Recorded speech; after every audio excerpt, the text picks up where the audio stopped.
The rain beat against the windows, but all I could hear was the clock ticking. 8:47 p.m. Ariana was never this late without calling. My heart hammered in my chest. For the past 2 months, she'd been a ghost in our home, distant, tired, smelling of a perfume that wasn't hers. I hated the thoughts creeping into my mind. She was my wife, my everything.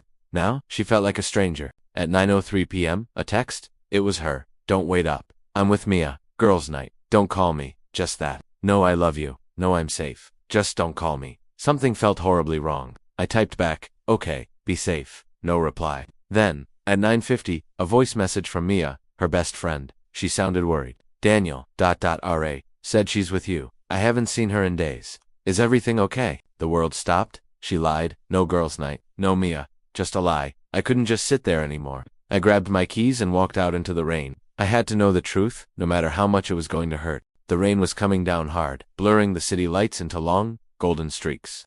Daniel kept wiping fog from the windshield, but his mind was foggier. Ariana had turned off her phone's location, but a memory surfaced. A hotel loyalty card falling from her purse weeks ago, Maple Crest Suites. She'd laughed it off, but her laugh felt brittle. Now, his GPS was locked onto that very hotel. His heart hammered against his ribs as he pulled into the parking lot. What if he was wrong? But his friend Mia's words echoed in his head. I haven't seen her in days. Inside, the receptionist confirmed it. Yes, she is checked in. Room 514. The elevator ride felt like a slow-motion nightmare. Standing outside the room, he heard it. A man's deep voice, and Ariana's laugh. A laugh he hadn't heard in months. He's too trusting, she said.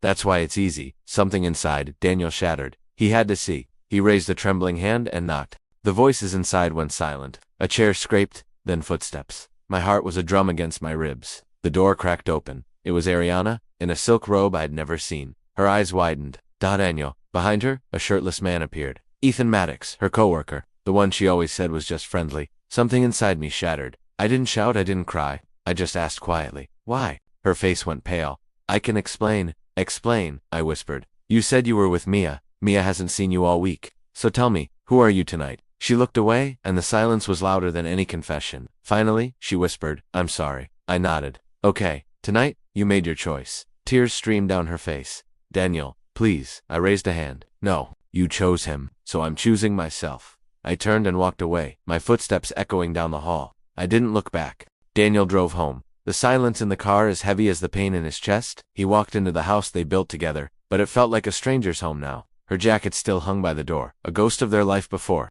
He sank onto the couch, and the tears he'd been holding back finally fell. His phone buzzed. It was her.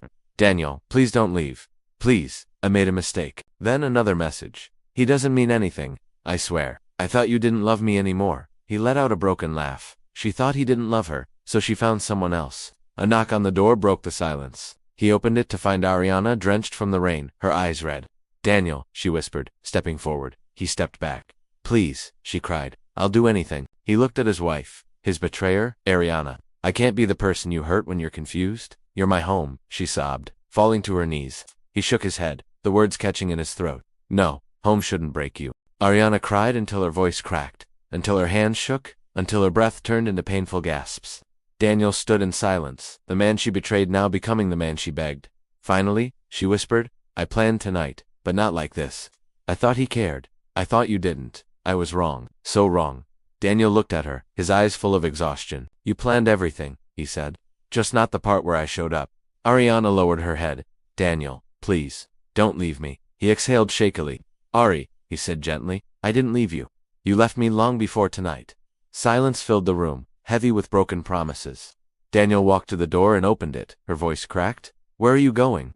Daniel looked at her one last time. Somewhere, he whispered, that doesn't hurt. As the door closed, he walked into the rain. Sometimes the strongest thing you can do is walk away quietly. Not every goodbye needs noise. Sometimes peace speaks louder than pain.